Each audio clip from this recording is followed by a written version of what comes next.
would be better. So we can try and turn it up. Sure. Yeah. Is yours picking up? Not when I have it on my shirt. When I put it really close to my mouth, then it's picking up. It might just be because... That sounds good, yeah, that I can hear.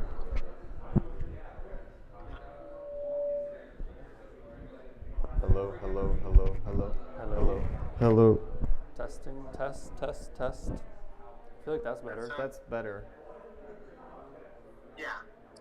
So I think we just have to turn that up more. Mm-hmm. But my one is still... I can hear you from that. Yeah? Can you hear me? Can you hear him on the other one? This is him. Hello? Yeah, I can hear him. It would be better if it could be louder, but yes, I can hear him.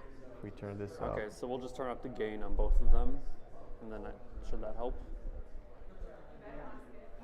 You can try that. Okay, 1 second.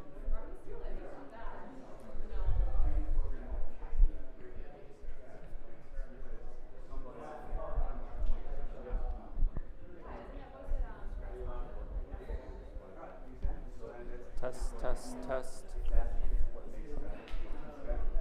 Hello, hello, hello. Test, test, test. Oh, yeah, I can hear you guys. That's pretty good. Dang. So we just have to have it really, really close. Yeah. Yeah. But this one... I don't know who does the sound there usually, but This one. we should have him go over those mics with you guys so we know in the future how to use them. Because I'm really not sure what type of wireless mics those are. Well, it's Shure brand SL-XD1. Got it. Okay. Well,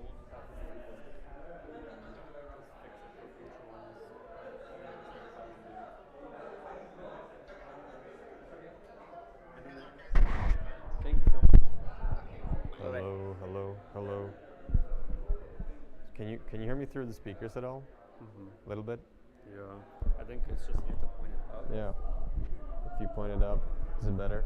It's better. A little bit better. A little bit better. Yeah. Yeah. Okay. This is a little bit better. A little bit better. Might be. Don't want to overblow it. What if we're speaking like this? It's like very muffled. Yeah. You have to make sure you don't get too close to it. Okay, so we will do that. We will leave it here. Okay, that'll be fine. Yeah.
I'll go in the bathroom and like.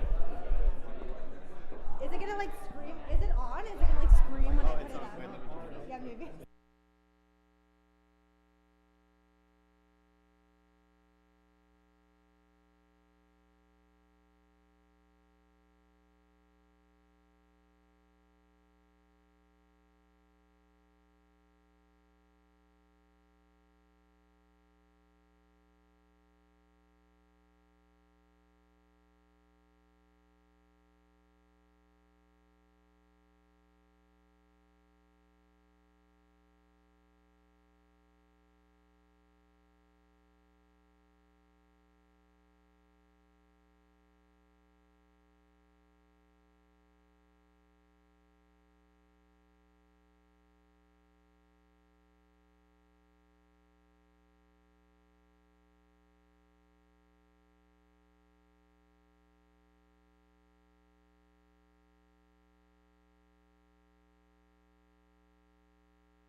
Gonna try saying something. Hello. Yes, and it works. Okay, so I'll turn it off for now.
On, cameras Is are it on? rolling. Is it working? Yeah.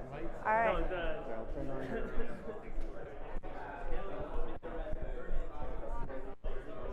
no, it's. Thank you very much. Enjoyed the talk. Don't worry. I will try to attach it one more time. Turn it off. All right.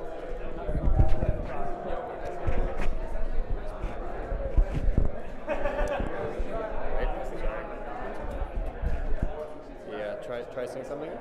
Hi everyone. Hi everyone. Hi everyone. It's No. try it.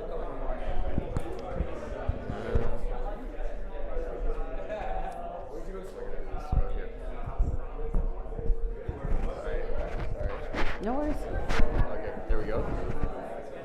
Hi everyone. Yeah, that's perfect. Thank you. Hey. It's supposed to go over. All right.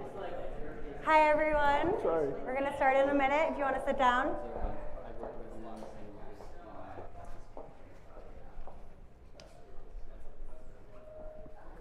All right. Hi, everyone. Thanks so much for joining us. My name is Thea Noble, and I'm the program manager here at Launch House LA. I'm really excited today to welcome Kara WEBER. Kara is the COO of Dapper Collectives at Dapper Labs. She was also formerly the president of Brood, and she also is an investment partner at the Community VC Fund. So really happy to have her here today, and let's give her a warm welcome.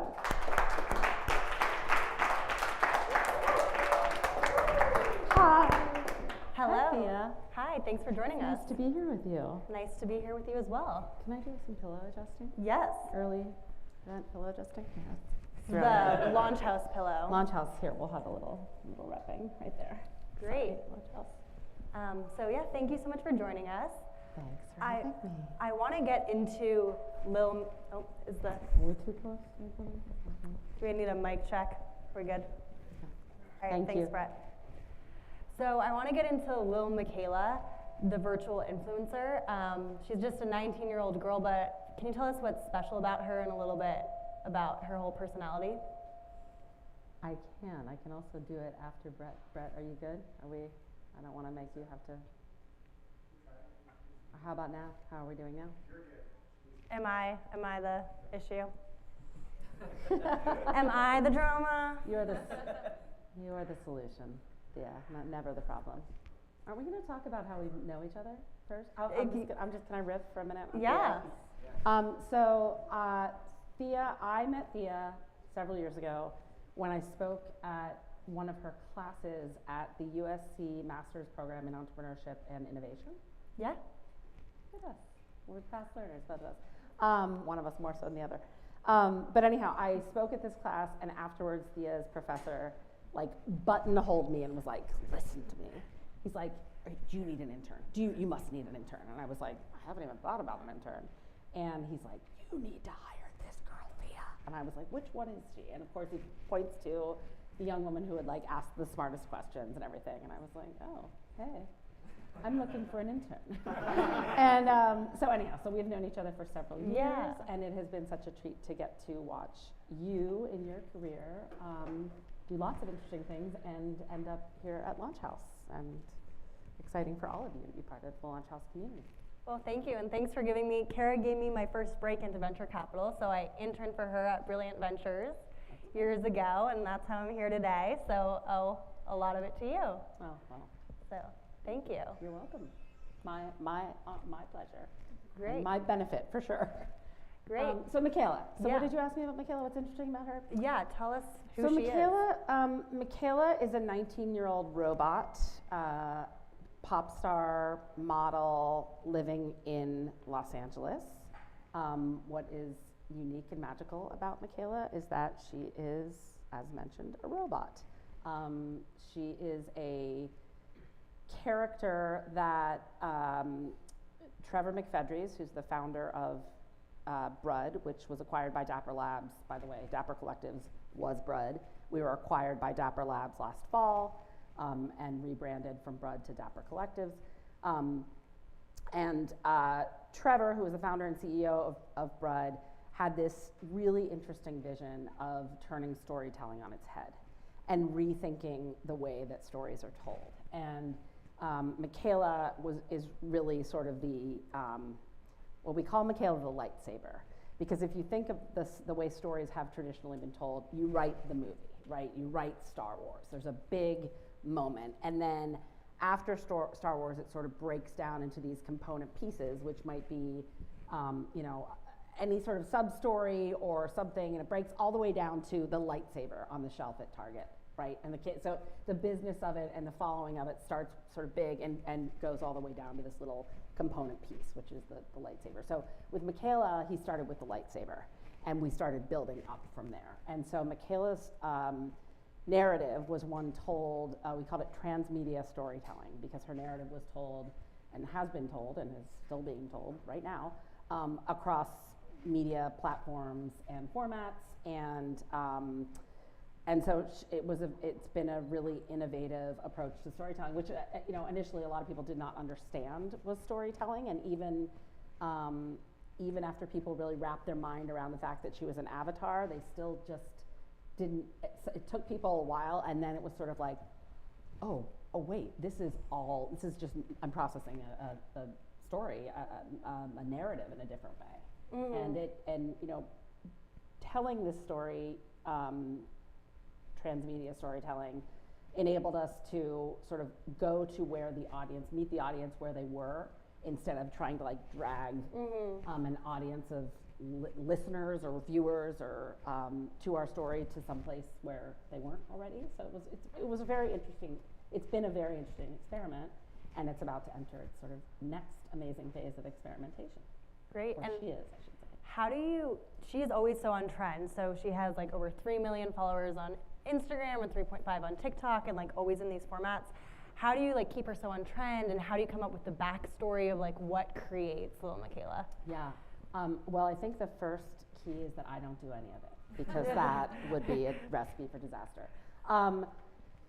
You know, as I said to you a minute ago, you asked me my favorite thing about Lil Miquela when we were standing over there, and I said my favorite thing about Miquela is that she is a representation of her audience and ultimately a reflection of humanity.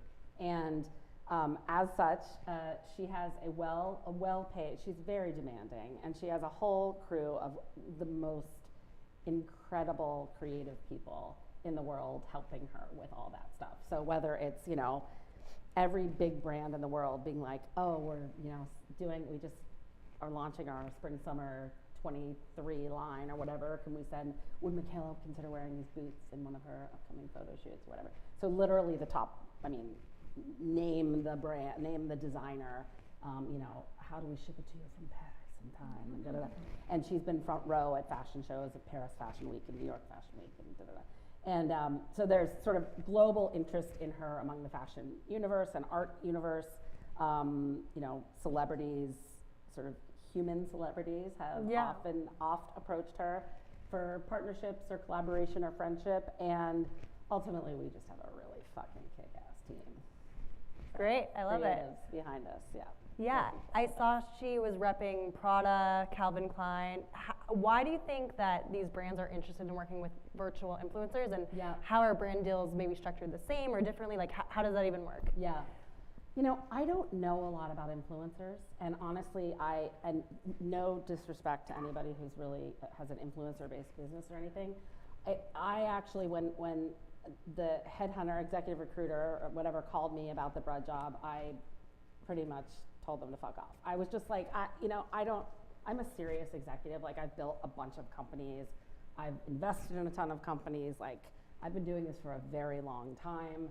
Why are you bothering me with this, how do you say bullshit? And, and then I met Trevor, the founder, and when he explained to me that this was never about her, you know, that term sort of got labeled on her, influencer. That was never what the intention was. The intention was to tell a story, and in the way that we told that story, suddenly the things that I think happened to people who go after that, you know, started happening to her sort of inadvertently. And, you know, I think ultimately though, the role she played as an influencer ended up unlocking where we are now. And the reason I say that is that Miquela and really Brud, our company behind her, we were sort of the creator, right? Had created a virtual celebrity literally out of thin air. She has more than 10 million followers across social platforms. We were backed by Sequoia and Spark and Kotu and Liontree and Kevin Durant. I mean, like, you guys, the list is insane. We had everything a creator could need. We had the most incredible people. And guess what? There's no there, because you know who makes money in the influencer universe of Web 2? Thank you. We all know Facebook makes the money. Not us, not influencers, not creators. And so that was really, it was that, you know, Trevor brought me in as president of Brud to try and figure out, like, how do we take this from a really cool, you know, idea and concept that's getting a lot of attention and turn it into a real business. And I tried, man. I mean, we really tried a lot of things. And all the traditional Web 2 rooted paths that we tried fit. And we went we did everything from, like, we're gonna create avatars for major media companies and brands, to we're gonna, you know, take Miquela's huge fan base. I mean, this was really the idea, build a huge fan base around this celebrity that we created around this storytelling and sell them stuff, right? Sell them either sell them physical products and or sell their eyeballs to brands.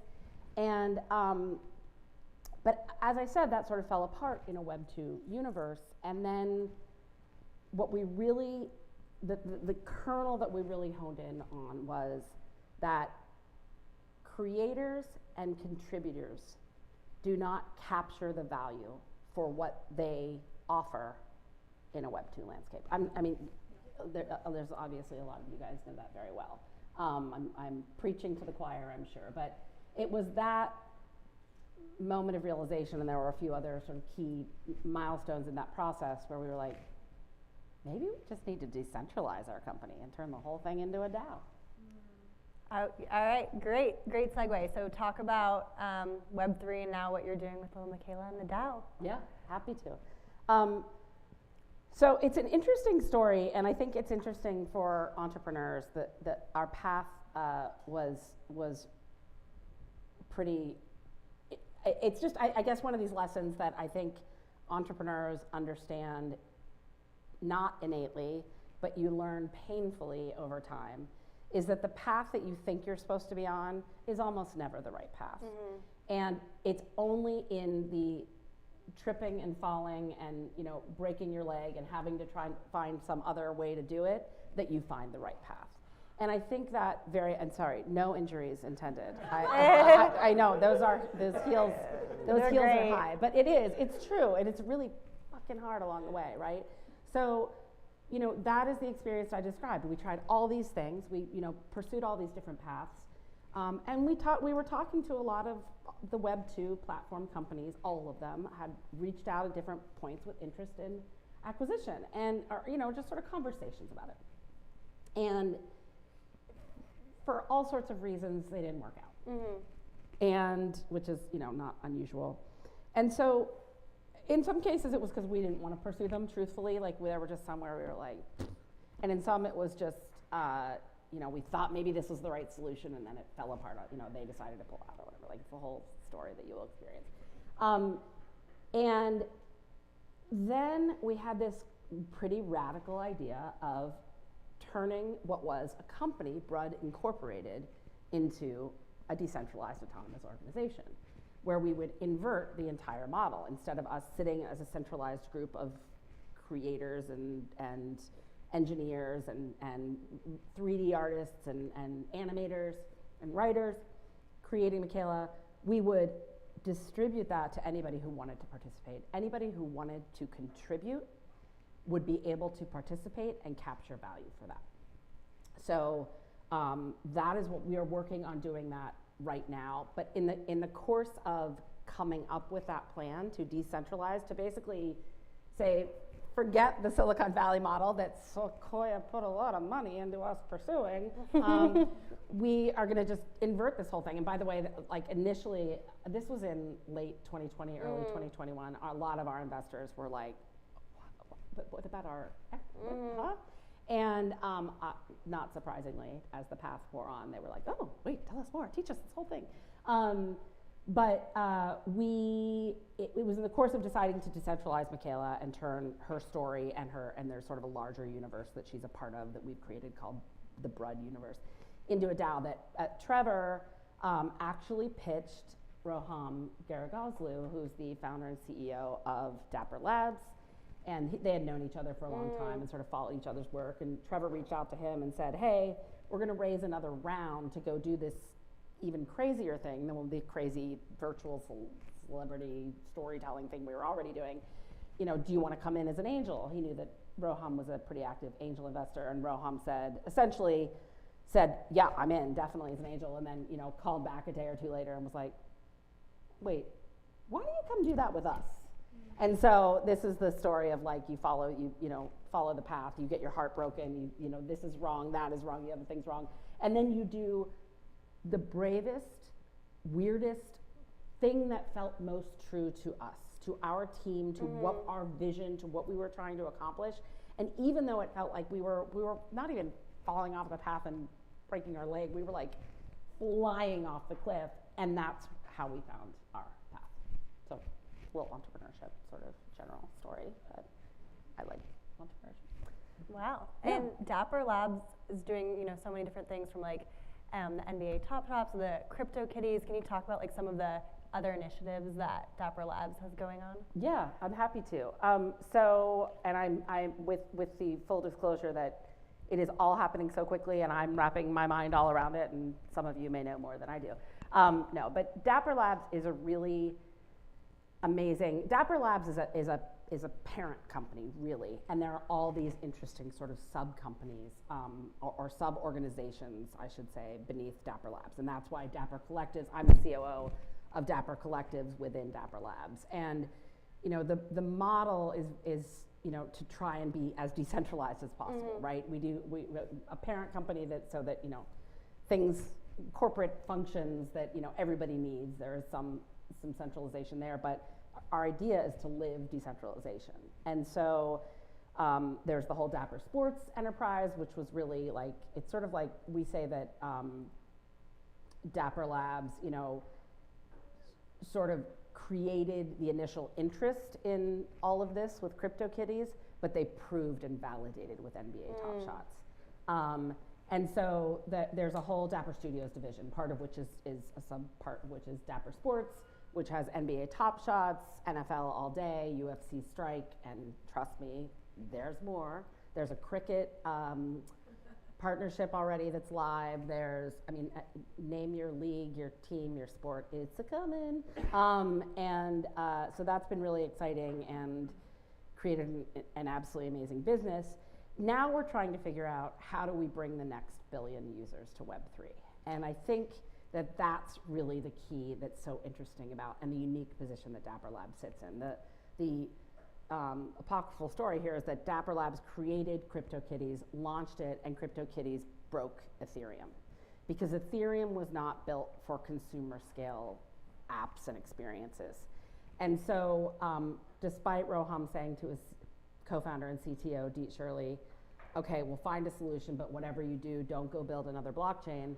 Deet, who was one of the original architects of Ethereum, of course, was like, we're gonna have to build another. We're gonna need a bigger boat. We're gonna need a new blockchain. And so, you know, he sort of took some of the folks from their team and built the Flow blockchain.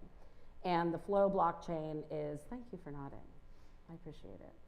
Because not everybody knows. Yes, thank you. I love Flow too. I've really come to love Flow. I didn't understand it, but the more I understand it, Flow is built for consumer scale.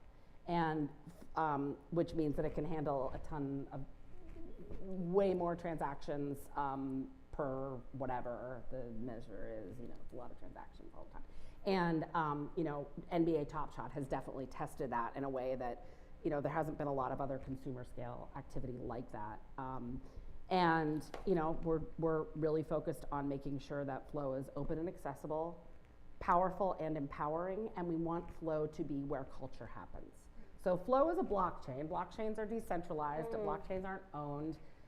So it's sort of this like weird, it's a little bit of a complicated relationship with Dapper Labs because it was built by people from Dapper Labs, and so it's like our, you know, and we're building everything at Dapper Labs and Dapper Collectives on Flow, but it's, you know, it's sort of, we look at it and you know, it was part of our assessment when we were deciding whether to do the deal with Dapper Labs was, do we want to build on Flow? And not only is it built for consumer scale, not only is it very easy, fast, and safe to build on Flow with confidence. We just announced a couple weeks ago that Deloitte Canada just did this report on the sustainability and the amount of energy used in a Flow transaction. It's like, I don't, numbers and specific facts are hard, but it's like, you know, you'd have to do a kajillion, which is I think an official term. You know, a kajillion transactions on Flow to equal one transaction on whatever other blockchain. So it's definitely, we're definitely very head-on addressing the issues of energy usage and sustainability. So that's my first ever outside the virtual four walls Dapper Labs and Flow pitch. Great. Yeah. And so hopefully I got some of it right. No, that Yeah, made sense to me. You don't know, as long as it made sense to me. Whatever. And yeah, what are some ways that Dapper Labs or Dapper Collectives or, you know, the new DAO are making new users be able to like actually use applications and participate in decentralized organizations? Thank you for that softball that you just teed up for me. So, you know, our whole thing began with the decision to decentralize BRUD and decentralize the storytelling with Miquela. But what the value that Roham and Trevor both quickly identified was that Trevor had, as a weekend project in the fall of 2020, while I thought he was, you know, slaving away on whatever I had asked him to do that weekend as the president of his company. No, I'm kidding. He went and he came in that next week. It was, I think it was like early October 2020. And he said, oh, I did a thing on the weekend. He's like, And I was like, what was the thing? He's like, I did this thing. If you want to check it out. He's like, you have to buy some tokens to be a part of it. And I was like, where's the machine to buy my tokens? Like, is this the subway? What's happening? And not that any of you get that reference. But, and he was like, I started this thing called a DAO, and it's called Friends with Benefits. And I was like, I don't know that I'm the right candidate for this project. Trevor, did I mention my 3 dogs, 2 sons, 1 husband? I'm good. I've got more than I can do. All male. I'm more than I can do. He's like, just try it. You sort of test it for me. And at the time, I think the tokens were $1 each. And he was like, you need to buy 75 tokens to participate. And I was like, Trevor, I like you. I'm going to buy 300 of them, which proved to be a very so accidentally good decision, but a great decision because the Friends with Benefits has blown up to become probably the most successful, vibrant, thriving. Is anybody here in part of Friends with Benefits? Yeah, well, of course, right? And a very vibrant DAO, and has done a lot of pioneering work just in terms of breaking out how organizations can govern, grow, create, produce, sell, without the typical constructs of a corporation, right? And so basically, if you think of a DAO is, you know, a company has a CEO at its helm. A DAO has everybody who's a member sort of co-running the thing. It's, you know, and so what we are doing with that was a big genesis of us learning, you know, the rest of the team learning about DAOs, because Trevor did this thing and we're all sort of like, oh, well, whatever, Trevor did some weekend thing. And then, you know, suddenly we're like, oh, this seems like kind of a bit bigger. It was a hell of a weekend. But what we realized in deciding to decentralize Miquela is that there was a huge opportunity, not just in decentralizing, you know, this one storytelling entity, this one sort of Web 2 based media entity, which is what BRUD and Miquela were at the time, but that opportunity was going to be far and wide, and that lots and lots of media companies, you know, narrative IP, Web 2 based potentially identify an opportunity with DAOs to get back to what media used to be, which was able to support itself by not only creatively conceiving of producing and marketing the media, but then selling the media, which is what used to happen prior to really the internet. And so this was sort of getting back to the roots of media as a sustainable entity. And that's, so we're doing DAO, I went a little off the rails there, but the idea that we're taking and decentralizing, not just Miquela, but now we're building the set of tools that enables anyone, not only to be a storyteller, anyone or any organization, but to be everyone, to be a professional storyteller and to, you know, capture the value they create for telling those stories or participating in those stories. Wow. Does that make any sense? It made sense to me. Okay, good. It's Here, a made lot. sense? Yeah. We're getting some nods? That's what we're going after. That's the vision of it, right? Is to make DAOs mainstream and to make sure that, you know, we think there's a world that can be had where the people who create value, whether that's through hitting the like, you know, you're hitting your little like button, or, you know, sharing a piece of clothing or boots that you created with someone who's being photographed and posting it to Instagram, or writing the story or taking the photograph or whatever. Everybody who's part of that whole chain is a contributor. And that, you know, there's value to each of those contributions. Trust me, Instagram is, you know, Zuckerberg has figured out that every one of those pieces has a value. We want to flip that back to the people who are creating the value, not just central force collecting it. Great. So talking about the people, I'm sure there are some people here who have some questions for you. Yeah, I'm a little afraid because you guys have definitely now heard the full spectrum of my knowledge about anything to do with Web3 or the blockchain. If anyone says metaverse at me, it's going to get scary, but fine. I'll try. Go All ahead. right. Easy, not metaverse one. Maybe easy.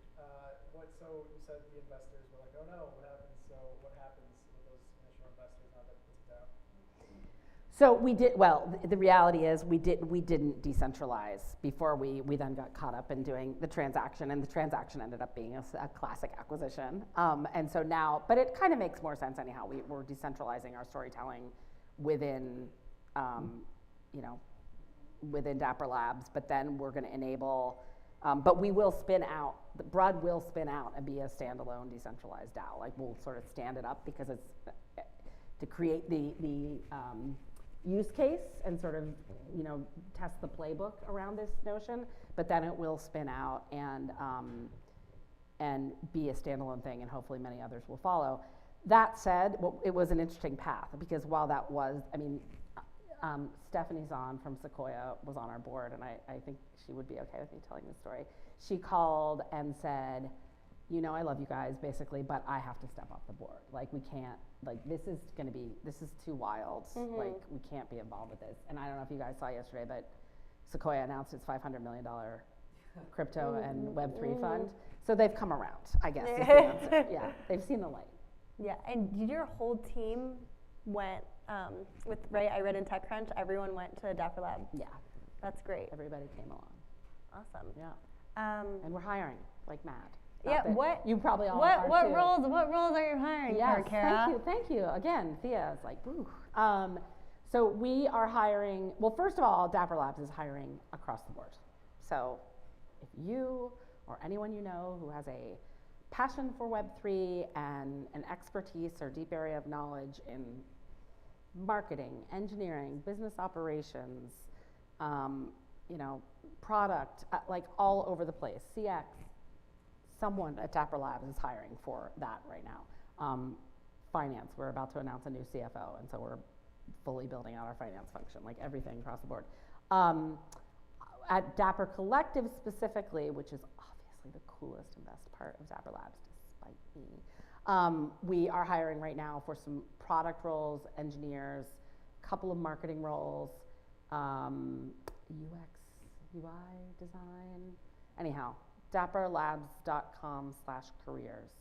Tell your friends, please. In a DAO, what happens if the members reach an impasse on a major decision, like with respect to governance? Yeah, that's a great question, and I think without addressing that head on, I think the point is there are questions about governance, and there are things that, you know, problems can happen, blockers can occur. And so that is really what we're taking the lessons that Trevor has learned from Friends with Benefits and other, all of us have learned by being part of DAOs and trying, and working with some of the top minds in the world around incentive structures, governance structures, tokenomics. It's not about us putting structures in place that the DAOs then have to use to avoid that. It's about us giving DAOs the right set of tools so that they can figure out the right solution for their organization. So I think different DAOs really could handle that different ways, and it's a matter of how they've structured things. Brett. So you had this kind of inspirational kind of short discussion about how you had raised all this money from Sequoia, like, the dream investor joined the cap table and everything, yet you were still in an area of uncertainty as a company in terms of how you would make money. How do you turn this into a giant business? Which is a little bit kind of crazy, a lot of us that may be unheard of for earlier stage founders, because it's like, you must have made it if you had Sequoia invest, like you must have figured out the whole thing. Yeah. I would love to hear a little bit more about that, because I think a lot of earlier stage founders find themselves in this situation where they feel like they can't move forward until they have a clear, compelling vision and product traction and business model and stuff. And it's interesting to kind of hear somebody who's, had incredible success, and raised from some of the best investors in the later stages even struggle with that. Yeah. Yeah. I think it's a very unusual story, is the bottom line. And I sort of, I came in a little later in the life of the Brud story. Trevor McFedries founded Brud, and Trevor is a really unique and remarkable human being. He's one of those people who is incredibly kind and compassionate, incredibly good at everything he does, a true visionary thinker, and a killer basketball player. Wow. Yeah, he's profiled in Interview magazine. Just his interview just came out. He was interviewed by Jordan Wolfson, who's a really high profile artist. And you trust me, just if you read even 2 paragraphs of this thing, you're gonna be like, this thing is not like any of the others. And I do think, having been, I started my first company, I started building my first Web 1.0 company. But I just turned 50, I'll just tell you, instead of making you think I'm 75, because I tend to do that. So I started my first company in college and so we started working on this concept in like 1992 or 3. And this was pre-web, right? This was the web there were things called computer networks. CompuServe was one. Did I mess up my? CompuServe was one. AOL was a computer network. Prodigy. And so we were like, we're going to create a college network for young people, a computer network for like young adults. And thank Lord, we did not have to do that. And the web came along, and we adjusted our model. We never pivoted, but we did end up becoming a very big. It was called Tripod.com. We were the first ones to offer free homepages, and our concept was all these young people, college, recent graduates, who are enjoying our content should be able to have a place on the World Wide Web where they can sort of introduce themselves and sort of establish like an identity, and a place to connect with other people. So it was, a very early forerunner of social networking, really, and social platforms. And why I brought this up, where was I going with this? What was the question? Where was I? How did yeah. So since then, anyhow, by the way, Fred Wilson of Union Square Ventures backed our competitor, GeoCities, and now Fred Wilson is an investor in Dapper Labs, and we've known each other a very long time. Full and become friendly over the years. But I think the reality is that in all that time, so I've been a builder, I've been an operator, I've been a leader, I've been a founder, I've been an investor, I've been an angel. I have played every role in the startup ecosystem at least 10 times at this point. And what I have learned is that there are very different kinds. Everybody's story is different. Everybody's experience is different. And the market changes over time, right? I think we're in a moment now where, you know, when we were starting that company, everyone, I went to Williams College in Williamstown, Massachusetts, and everyone would like sort of sneer and say to my co-founders and I, like, how's your little project going, you know? And because there was just no landscape of entrepreneurship, right? Cut to today, where there's a much larger landscape of entrepreneurship. You have amazing resources like Launch House, and you know, there's a ton of capital in the system, and that capital thinks, and I, you know, have been on the other side of this. Like, there are so many smart people with big ideas, or good ideas at least, coming at you all day, every day, that, you know, there becomes this bias for excellence, right? You can be biased towards excellence, and it's excellence per your lens and your filter and all those things. But every now and then, and I'm sure all of you in the room fit this category, there are people who are really, really unique. It was not my story. I was just another person just sort of grinding it out with like a business plan and like a, hey, I have been successful before and I'm gonna go do this one and here's all the reasons why and here's all the data proves me out and here's how the market trends are gonna, you know, and you know, I got traction with startups, my own startups, and they were interesting. We created something we called the App Store. We enabled people to build something we called apps, and they could sell them on something we called an App Store, and this was in 2005.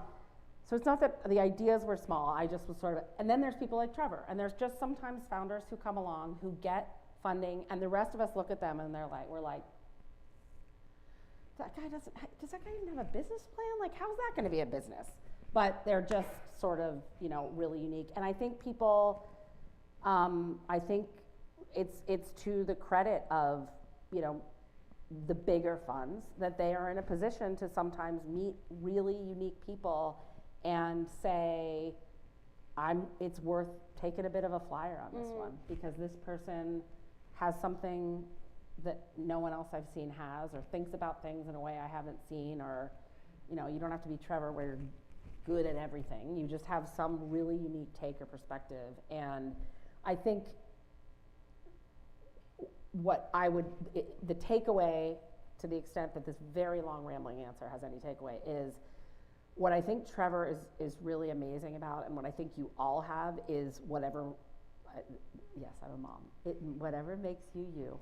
But I truly think that whatever is the thing about you that is like what makes you like weird, different, unique, distinct, outside the aperture, that's the thing that's more likely to get Sequoia's interest than you following the rules exactly precisely like the thing on the first round website says to do it, right?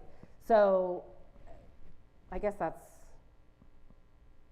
that dovetail with advice you would give an entrepreneur? And you be you, you do you. And you as a VC, like when you're looking as a venture partner at the community fund or back at Brilliant when I got to intern for you, like what are you looking for in entrepreneurs? Who do you want to back? Yeah.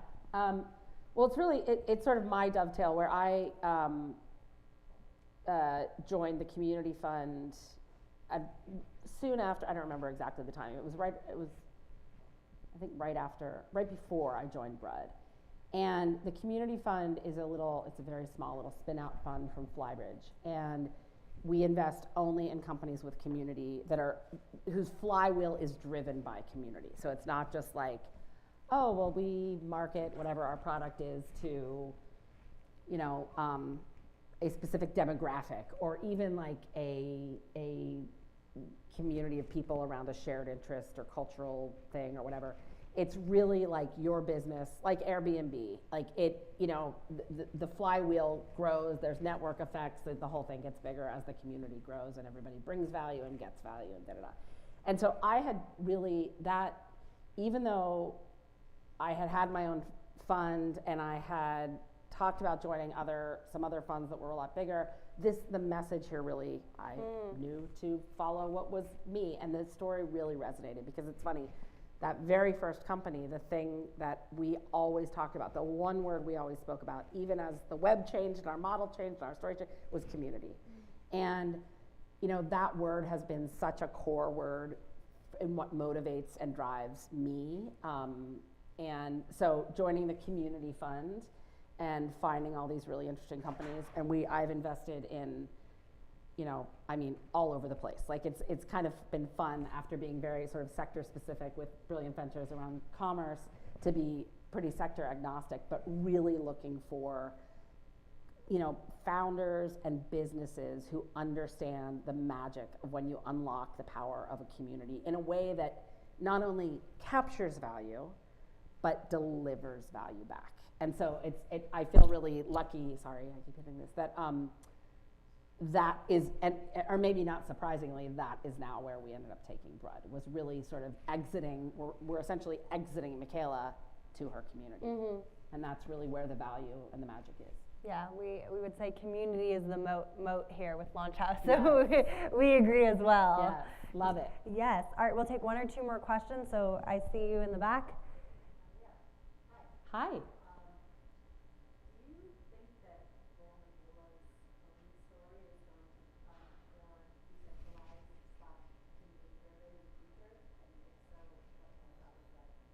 Yeah, her story, it absolutely will be. So it will really be up to the community to make all the decisions. I mean, I think most simply put, if Miquela till now has been sort of a social media TV show, we're turning her into a community-led choose your own adventure game, right? And we're in the process of doing that right now, which is and I don't know that anyone's ever done this before, but it's, the community will write her storylines. They will, create the still photographs. They will, and not just one at a time, people will come together. We can sort of see teams of people coming together around let's say the community votes on 3 different potential storylines for Miquela's romantic life for the next couple of months or whatever. They choose storyline C, and then another group of people says, oh, we have some really cool visual ideas for how to bring that story to life.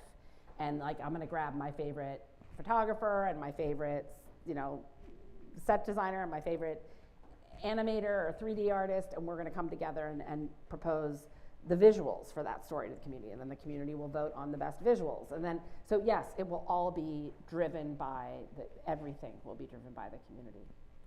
And in ways that, I think one of the key nuances that we're trying, and I'm sure this will change 10 more times, but we've already had this sort of key realization that there are people who are gonna participate as fans, and they'll only ever wanna participate as fans, so it's like, should she wear the blue dress or the yellow dress? And that's great, that's really important, because we want her fans to have a vested stake in the media as we put it out. But then there will be people who care more deeply about creating the actual content and ultimately about governing the DAO, the actual DAO itself. So getting really sort of deeply into that. Yes, my nodding friend, my supportive, flow-loving nodding friend. So my question is about kind of the direction of Gapper. You guys have obviously gone in the direction of kind of media, entertainment, social culture, and that kind of stuff. Yep. Is that the continued kind of directionality of where you guys are investing your time and energy? Do you think that's kind of the road to adoption, or is there kind of a more expansive strategy as far as kind of where you position yourself? I mean, I just, I have this vision I'm seeing of this slide that just says in all caps, huge font, delight billions.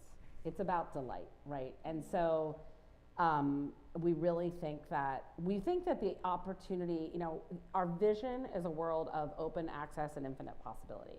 We think the way to create that is by getting everybody getting consumers onto Web3. And, doing that in the very crypto native, I understand all the ins and outs of every blockchain. I understand all the ins and outs of every bit of governance and why this is better than that. Those people, and you are all among them, are critically important to get the ball rolling.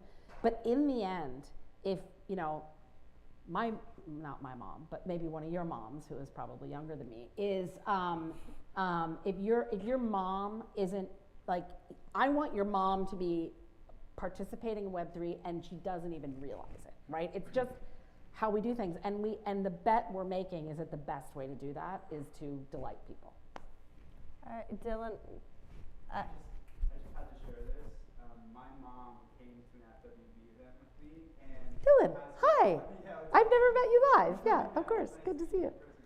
But she now has her own MetaMask wallet and like an NFT inside of it, and like people in the FWB DAO like ask me about her. And stuff. That's amazing. Yeah, but yeah. Is she 50 yet? She's older than me. Okay. Whew, okay. Okay, all right. We're safe, Last we're safe. last question, Nick. If you could connect the audiences, would you want to? Or would that be a concern for privacy to advertisers and brands?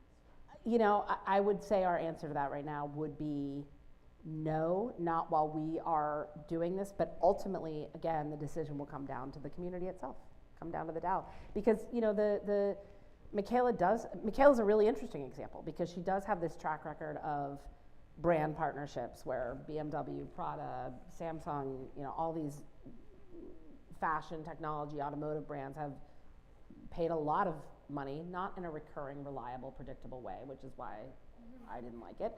But you know, so that might very well come up with the Brud DAO and Miquela because, you know, brands are interested in her. Brands see her as a really interesting way to tell their story, and so it may come up. But So that's like, I feel a layer, you know, the component that has to come into play if you want to actually take away that power from Facebook.